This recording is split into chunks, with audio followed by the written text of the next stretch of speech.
my way to the new factory where this car is built. It's the headquarters of Formula One giants, McLaren. There's nothing much to see here. Looks a bit like a science park. At least it does, until you turn the corner.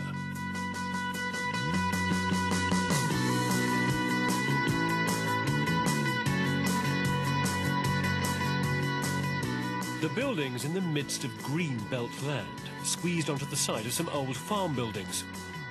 Only by keeping very low and flat could it get planning permission. It can't be seen by anyone except its staff and visitors.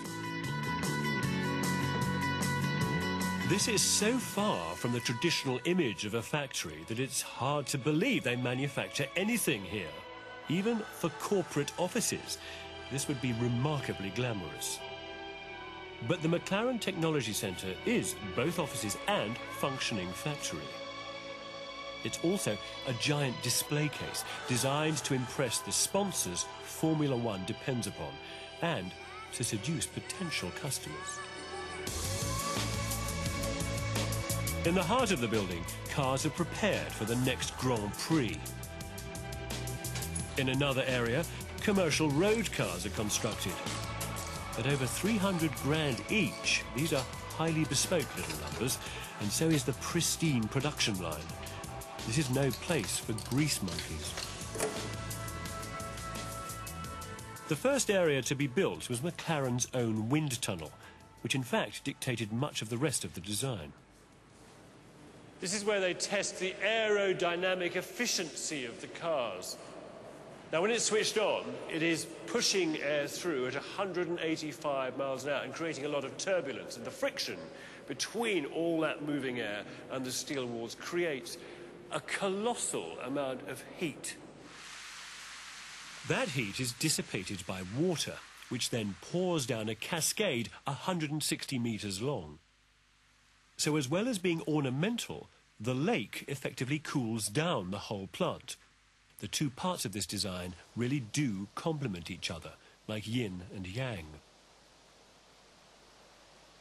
Reed beds purify the water before it's pumped back into the plant, as well as providing a haven for wildlife.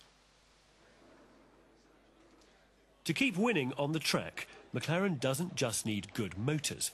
It needs to retain key talent.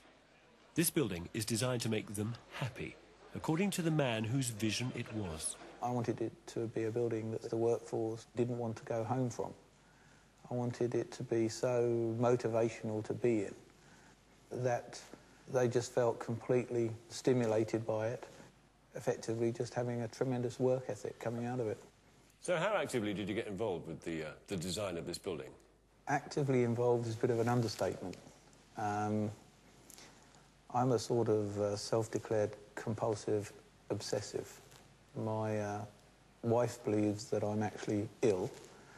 I'd like to feel that I'm, just focused and determined, and I just have a tremendous attention to detail.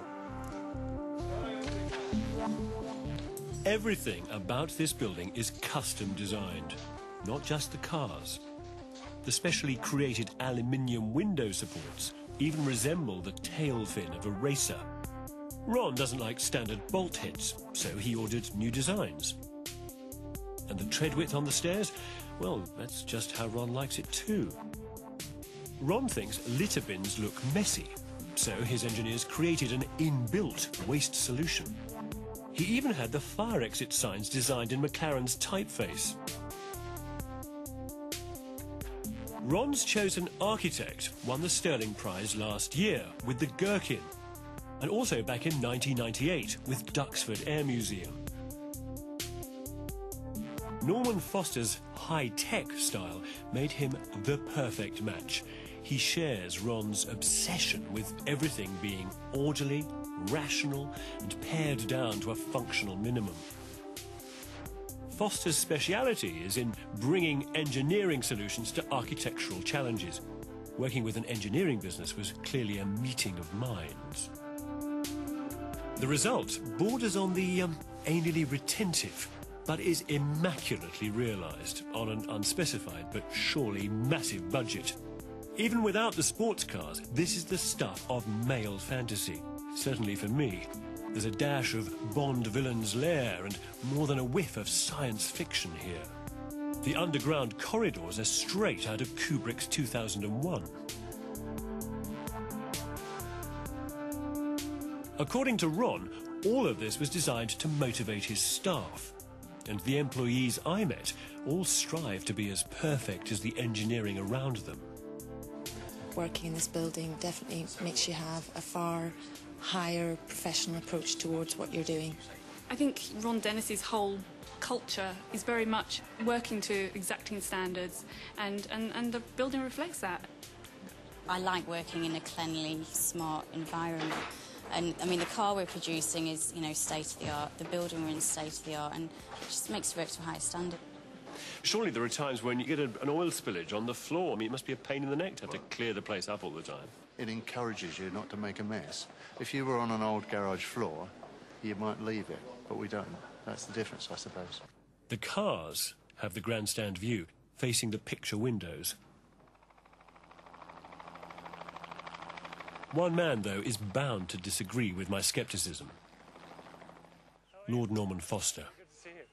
It is uniformly grey, isn't it? I mean, it is everywhere in this building.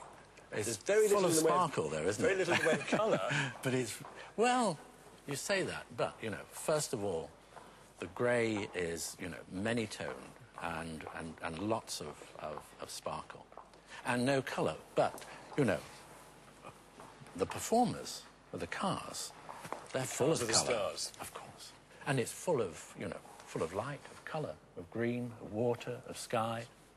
Will you ever tire of designing grey buildings? Never. This building is an adventure. It's a romance. It's a celebration. And it's very precise as well.